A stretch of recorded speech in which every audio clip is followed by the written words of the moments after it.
all you ghouls and goblins. I'm Slash Sister Jen, and I want to welcome you back to the Slash Sisters. And I'm Slash Sister Hallie, and we can't thank you enough for always coming back to our channel of horror movie reviews by horror movie fans.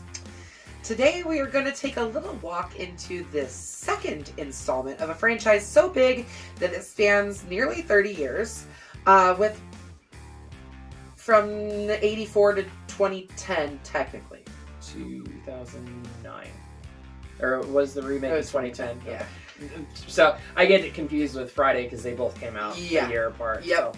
So, but with Robert Englund playing Freddy in all but one of those installments. That's right. Today we're talking about A Nightmare on Elm Street 2, Freddy's Revenge. The gay horror film that nobody likes to talk about. But we're going to talk about it today because, god damn it, why not? Right. Why not? This movie has an entire cult following, especially among the gay community, as Hallie just mentioned, because even though this movie was not supposed to be about a gay protagonist or have gay undertones, according to the director, the themes of the film and the fact that Mark Patton himself is a gay man made it so that this is the gay Nightmare on Elm Street, basically. However, at the time, Mark Patton was not He was not out. Gay man. No. So he was still quite young, actually. Yeah, this was supposed to be his breakout role into film, and before this, he was just a theater actor and stuff like that, and it tainted his entire experience in the filming industry. Yeah. So, yeah.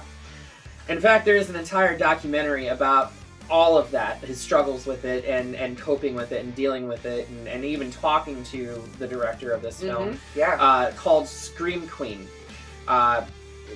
Because he is the first male Scream Queen because of this film, and we both highly recommend. He does a lot of high-pitched screaming in this movie too.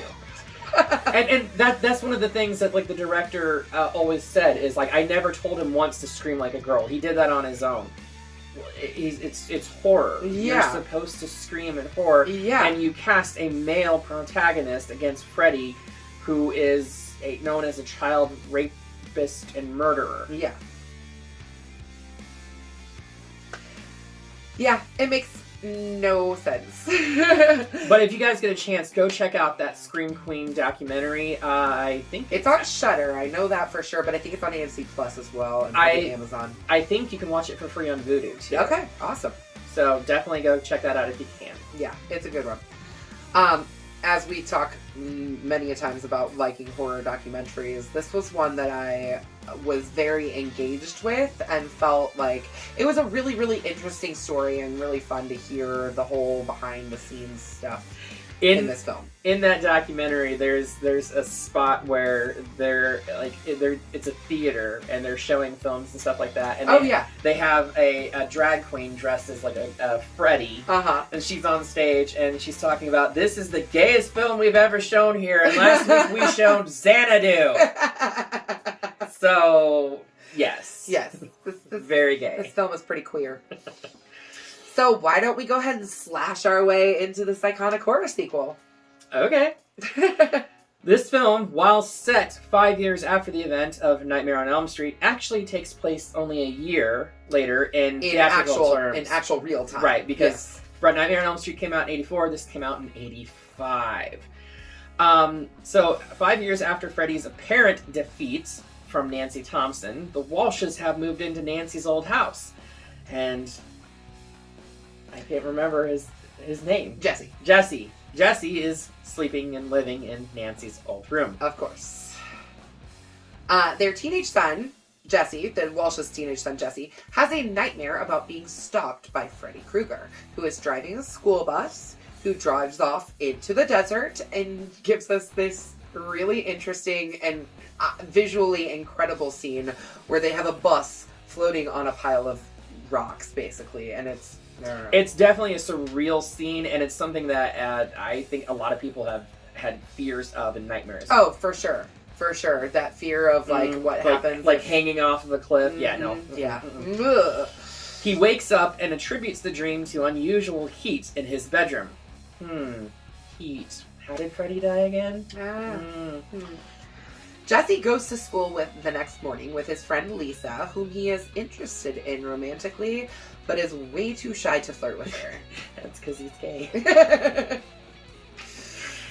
After getting into a fight with a boy named Grady... Why is it always Grady? I don't know. I don't get it. During gym class, because, you know, that's what boys do. They roughhouse. Mm-hmm. Coach Schneider has them stay after class. In the process, Jesse and Grady become friends. Yeah. Yeah, there's friends. There's no gay overtones there at all. No. Lisa comes to visit Jesse after school, and they discover Nancy Thompson's diary, detailing her nightmares, and they realize that it's very, very similar to Jesse's nightmares. A clue, Sherlock. A clue. Small fires happen around the house, culminating in the spontaneous combustion of their pet birds. This was actually quite an interesting scene. Yeah, it really is. This is probably one of my favorite scenes in this film. Is the birds just. Yeah, literally. Correct me if I'm wrong, but wasn't Jesse's father played by Clu Gluger in this? Yes, it's Clu Gallagher. Clu Gluger. Yes. Gluger. Yes. And yes, who was in our review of Return of the Living Dead. Exactly. Love him as his dad. It took me a second when I was watching it too. I was like, wait a second. I know who that is. Right. So the following night, his dad blames him. Blames it on Jesse. It's Jesse's fault somehow. That the birds exploded? The birds exploded? Yeah, no. I don't know. And they say that the kid's on drugs too. How would Jesse being on drugs have anything to do with their house being hot, for one thing? I think they say at some point it's 97 degrees inside the house. Unless he's on LSD and part of MK Ultra, the government experiment program where they're trying to use mind control and stuff like that. He's not doing any of this shit. Which, hey, I mean, that would kind of explain the mind control stuff that Freddy's trying to do to him later. Yeah. Fuck yeah. Huh. Interesting. Hadn't really thought about it from that lens before. That's why I'm here. The following night, Jesse has a nightmare where he encounters Freddy, who tells him that he wants him to kill for him. Yeah, no. Try it on your size. I'm sorry. Some burnt up dude with claw fingers tells me in my dream he wants me to kill for him. Yeah, no, I'm good. The dream grows more intense, and Jesse unsuccessfully attempts different measures to keep himself awake. He eventually begins wandering the streets at night. Micronapping. Yes. That is one thing I enjoyed about the remake, is the explanation of micronapping. Mm-hmm. Yeah. Well, I mean, it happens a lot in all of the films. But they don't talk about it. They don't. It's the only one where they talk about it. Yeah. So I give them props on that one, but that's a different film. So one night, while out wandering the streets, he walks into a gay bar. I mean, it's not exclusively said that it's a gay bar, but it's very clearly a gay bar. And he walks up to the bar and orders himself a beer and is caught by Coach Schneider, who happens to be in said gay bar. Yeah. Alongside Robert Shea. Yeah, Bob Shea is the one who serves the drink to Jesse, and Robert Shea is the one who has produced pretty much he's the man behind New Line Robert Cinema. Shea is the reason why we have Freddy Krueger at New Line Cinema, and they say that Freddy is New Line is the house that Freddy built. Yeah, absolutely. So he, Coach Schneider, takes him back to the school and makes him run laps. In the middle of the night. He picked him up at a gay bar and took him back to the school and makes him run laps. While he's still in his outfit that he was wearing at the gay bar. his leather outfit. Wasn't it a vest and it was definitely chaps? A vest. I don't know about the assless chaps, but it was definitely a vest with lots of bondage gear on it. So there's that. After sending Jesse to the showers, Schneider is attacked by an unseen force that drags him to the showers and strings him up spread eagle style and basically whips his ass till it bleeds with a towel. Yep. Jesse vanishes into the stream, and Freddy emerges, killing Schneider by slashing his back. And leaving him tied to the wall there, too. Right afterwards, Jesse is horrified when he looks down and sees Freddy's glove on his hand. And likely signifying that he was the one that did the actual slashing. And here we get the most effeminate scream from a male actor seen in cinema ever. Yeah, it's very high-pitched. Definitely more of a high-pitched scream than I could ever scream. I think I can hit that register, but it hurts. Would hurt. It yes, hurts. It would hurt a lot. It would hurt me a lot, for sure. He is escorted home by the police after being found wandering the streets naked. Yeah. I mean, he was in the shower. There's no other explanation for it. He was in the showers. He was in the shower after his Coach laps. Schneider, after Coach Schneider picked him up from a gay bar, and he's naked wandering in the streets, and the police pick him up. Yep. This movie's not gay at all, I promise. No, by no means. And mind you, the writer-director said that there is no gay overtones in it when he was writing it. No undertones, no overtones, no any tones. Whatever. And his parents begin to suspect that Jesse may be on drugs or mentally disturbed. Gee, you fucking think? Yeah. Shit, people. Clearly there's something going on. Lisa then takes Jesse to an abandoned factory, which is the factory that Kruger worked at. They look around for any kind of anything, and they really don't find anything there. Just an old abandoned factory. The following night, Jesse goes to Lisa's pool party and kisses her in the cabana. Ooh, pool boy cabana. But his body begins to change, and he leaves in a panic. Not just leaves in a panic, like, he's just full on, like... His body begins to change. Could it be puberty? It could be. It'd be a little bit late for him for puberty. It seems like he's a little bit too old for puberty to just be hitting, but... With the high-pitched scream, though, it's possible. He's a late bloomer. And when we say that his body begins to change, really it's that, like, he's, like, kissing down her stomach, and all of a sudden, like, Freddy's tongue falls out of his mouth. It's, like, it's real fucking weird. But yeah. But what do you expect from a Nightmare on Elm Street film? You know? I mean, there's always, like, a very weird sexual charge to Freddy. There always has been. There always will be, I think. I don't know if we ever get any more movies from him. It probably won't be with Robert Englund. He's getting to be about to an age where he doesn't want to play Freddy anymore. He doesn't want to play Freddy anymore. They offered him the role of Freddy in the remake, and he said, I'm too old. He's 80 now. Yeah. He's way too old. He actually wants Kevin Bacon to take over the role. Oh, that would be incredible. It'd be interesting. It would be. It would be very interesting. So after making out with Lisa in the cabana, he very hurriedly runs out of the cabana, making out with his girlfriend, and runs to his boyfriend Grady's house. Did I say boyfriend? I think you meant friend. Friend.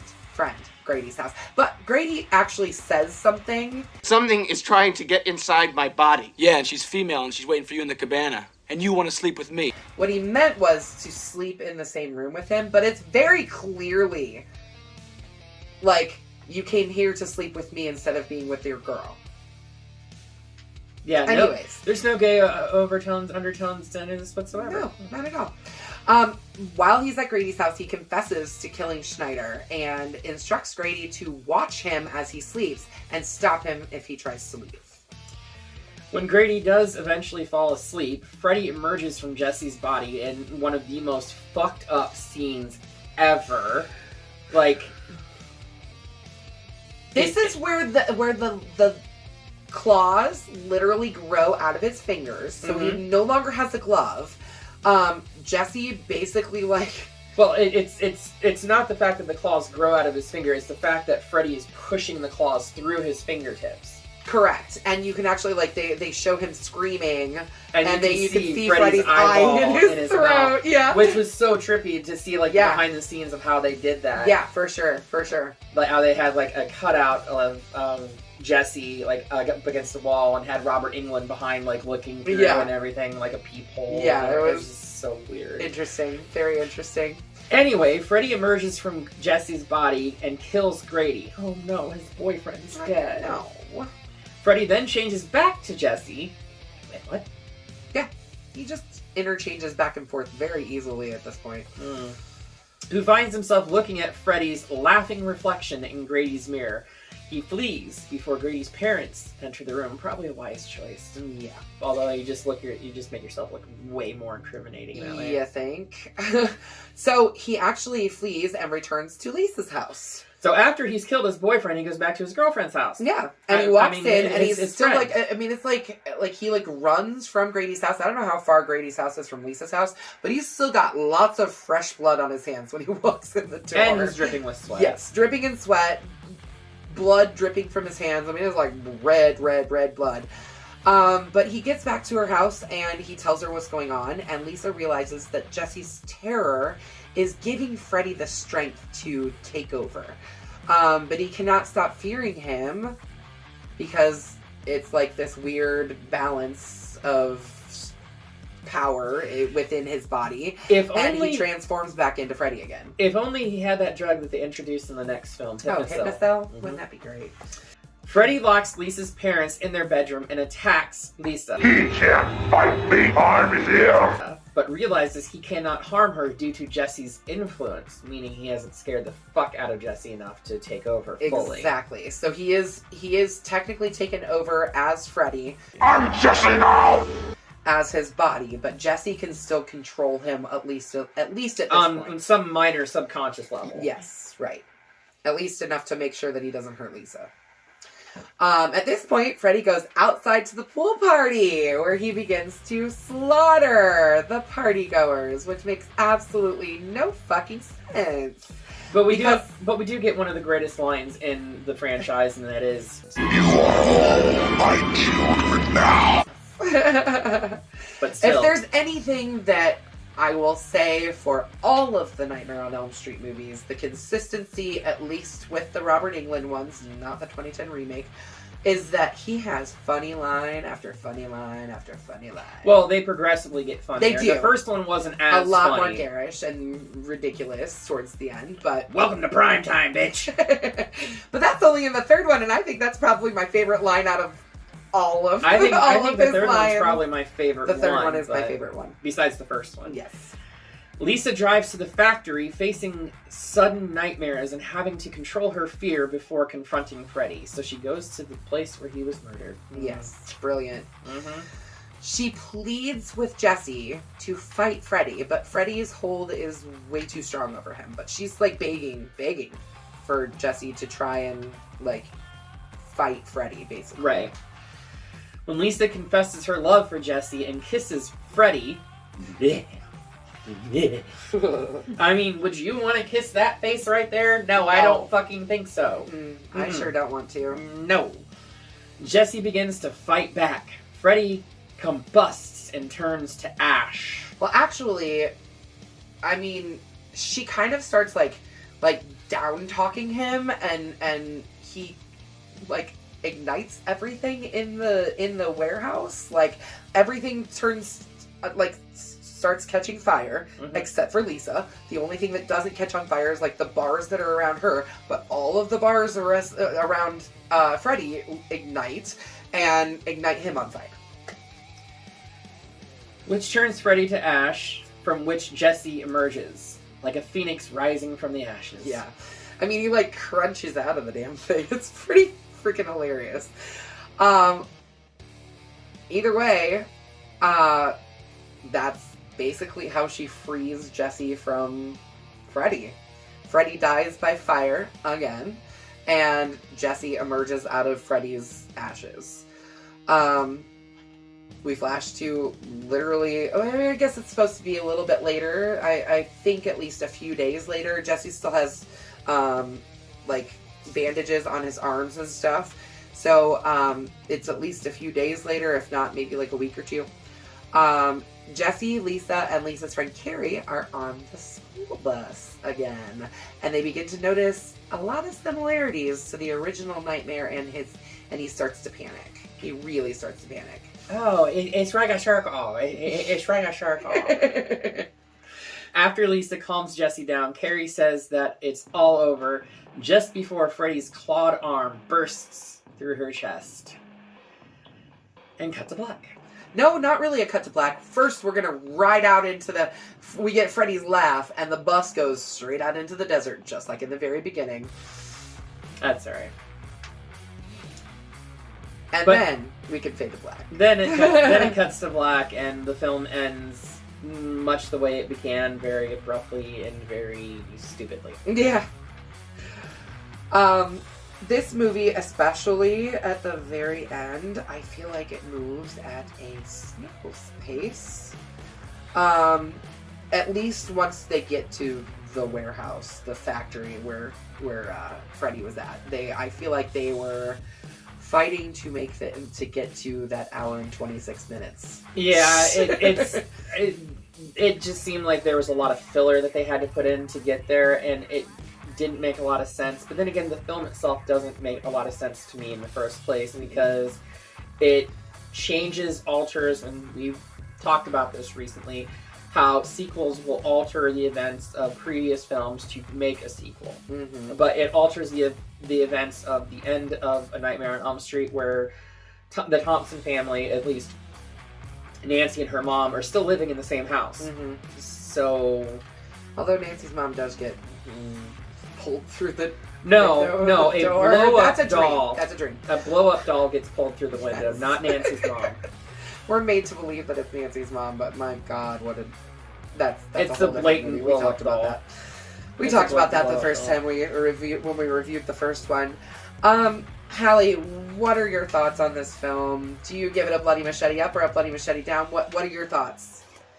I think I have to give it a bloody machete down, unfortunately. I want to like it because it is Freddy Krueger, but the story, the pacing, all of it makes no fucking sense. With Freddy being at the pool party, the whole thing is he attacks you while you're sleeping. There's no way in hell that every single person at that pool party fell asleep and he is attacking them. Yeah, no, it's not just that. It's like literally the only person who is affected by falling asleep is Jesse. And they don't explain it to make it make sense. It just doesn't make sense. It doesn't fit with the narrative of what Freddy is and the established continuity that they had at that particular point in time.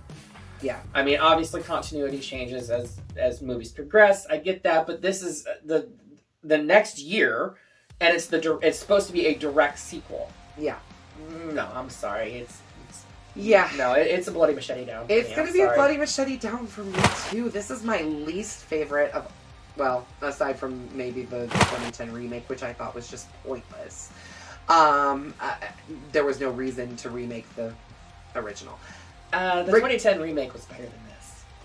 I said what I said. Fight me. No, I'm just saying that aside from the 2010 remake, this is probably my least favorite. But you have to admit that the 2010 remake is at least better than this. And the pacing is better, the timing is better, the story is better. At least it makes sense. The explanation of Freddy and how he's a dream demon and how he can get to you in your dreams, all of that makes sense. This movie does not make sense. It does not make any sense, which is why we're going to get it the fuck out of here. Send it straight back to hell where Freddy belongs. Because that was just pointless. Sorry you had to sit through that. Cringe. Cringy cringe. What do you want to do now? I don't know. You know, one of my favorite bands did just release a new video. And you know they're one of your favorite bands, too. Actually, I think they're one of all of our favorite bands. And if you have not checked out Ice Nine Kills, what are you doing? Have you been living under a rock for the past 5 years? Yeah, seriously. But Ice Nine Kills, a few weeks ago, just dropped their brand new video wrapping up their story arc of Welcome to Horrorwood that revolves around the original Silence of the Lambs. Yes! The silence is definitely going to be circling us as we review this incredible film. This movie is so damn good. I mean, you have incredible acting from Sir Anthony Hopkins, Jodie Foster. Yep. It's Ted Levine. Yeah. Oh as my the killer God, in he's this incredible. is just haunting. Very haunting. Mm-hmm. I see why he is the character actor that he is. Yeah, you know, absolutely. After watching, I'm really, really excited to peel back the layers on the Silence of the Lambs. I see what you did there. Yeah. Sorry. I get a good one every once in a while. I can't wait to really dig into this one though. It's such a good movie, and it's one of my favorites. So I almost feel like we shouldn't be doing this one and do Manhunter first because it came first. You're right. You're right. But Manhunter is a really good movie too. But this is by far the more popular incarnation of Hannibal Lecter. Yep. Minus Mad Mikkelsen's version and take on it during the TV television show Hannibal. Yeah. Mm-hmm. So also a very, very good portrayal of Hannibal. I mean, it's Mad Mikkelsen. Yeah, right? Anyway, come back here 1 week's time when we give you our review on The Silence of the Lambs to see if Clarice is finally able to silence the lambs. So, until next time, make sure you slash that subscribe button. Stab that like button. And ring-a-ling the grave bell so you don't get buried alive. And you keep up to date on all of your favorite horror film or horror videos from us. Until then, we will see you all in the afterlife.